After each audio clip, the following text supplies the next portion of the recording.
伙計落單唔該，係。食咩？要個摩羅雞飯啦，跟住要多杯熱奶茶。嚟啊！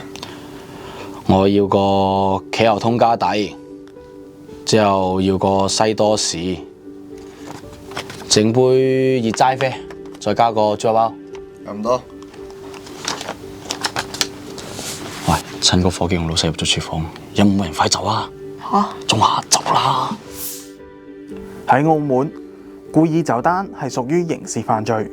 根據刑法典第212條第4款 A 項嘅規定，意圖不予支付，在以供應食物或飲料作活動或工業活動的場所，就例如茶餐廳、咖啡店等等，享用所供應的食物或飲料，而拒絕償還所負的債務者，即係拒絕支付食物或飲料嘅款項，有可能觸犯有關保險及為獲得食物之詐騙罪，最高可被判監6個月，或者科最高60日罰金。